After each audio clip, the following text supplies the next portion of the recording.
to my channel. At kung bago ka lang sa channel ito, please subscribe, click the notification bell para updated ka sa mga susunod na videos. Sa araw na ito guys, nandito kami sa Global Village. At although hindi lang kami dito bago, parang na kami bumabalik dito. Tingnan natin kung ano yung bago ngayon, kung anong meron ngayon sa Global Village. At kung makikita ninyo, nandito na kami sa loob. So, sinadya namin pumunta ngayong dito ng araw kasi usually pumunta kami ng gabi.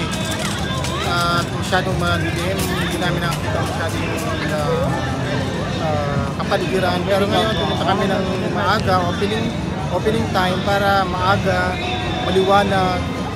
At makikita natin kung ano yung nasa loob ng Global Village. So tara guys, samahan niyo kami at tingnan natin kung ano yung nasa loob ng Global Village.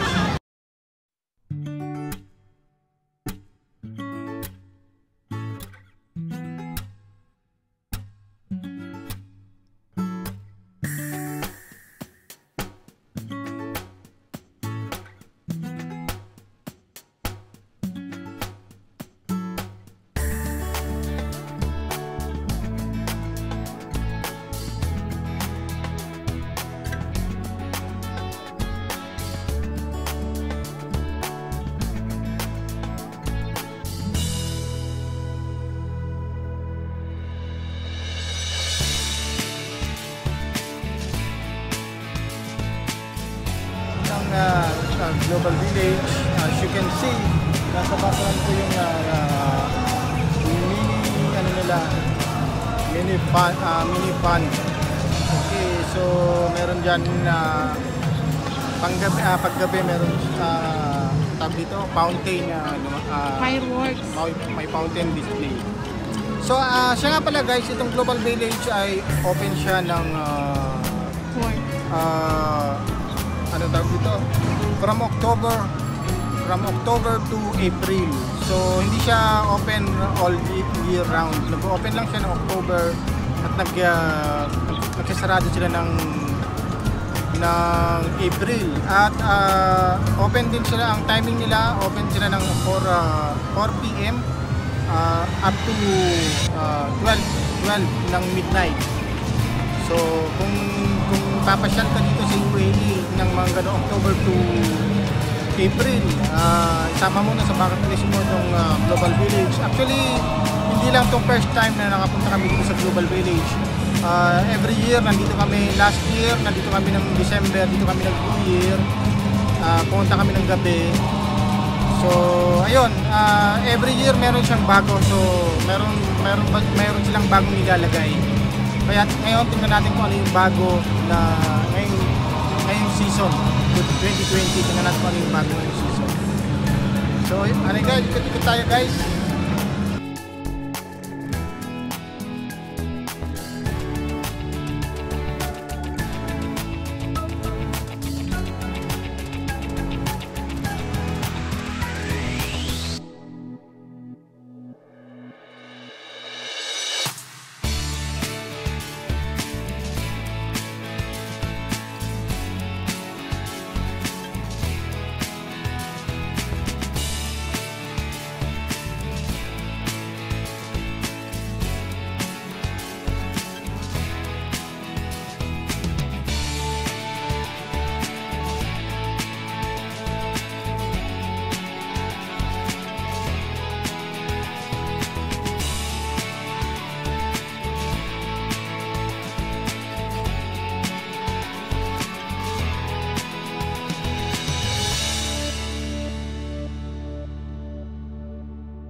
Guys, tapos na kaming mag-ikot-ikot.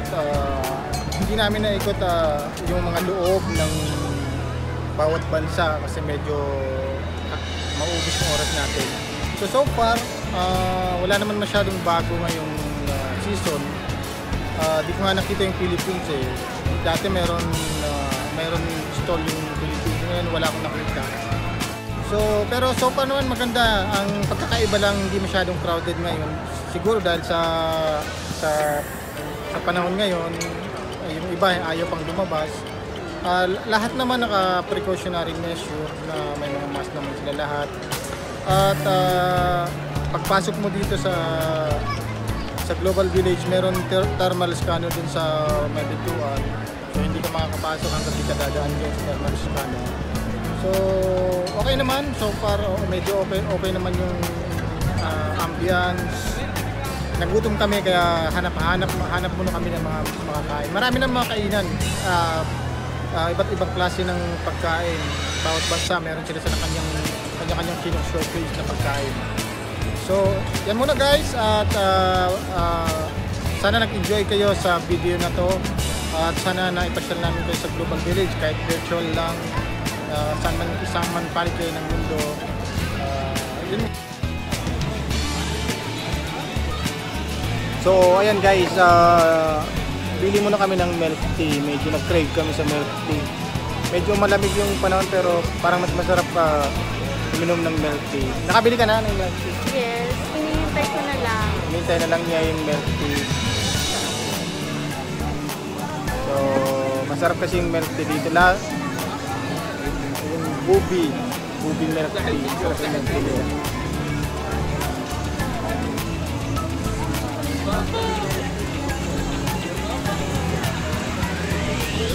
So ayan na yung milk tea. Okay, taro, talo. So ayan guys, napagod kami sa ikot-ikot. Kaya ayan, takoyaki muna tayo. Takoyaki. Tsaka milk tea. So ayan guys, kain muna tayo. Kapagod din mag-ikot-ikot. Ayan. Ayan, takoyaki.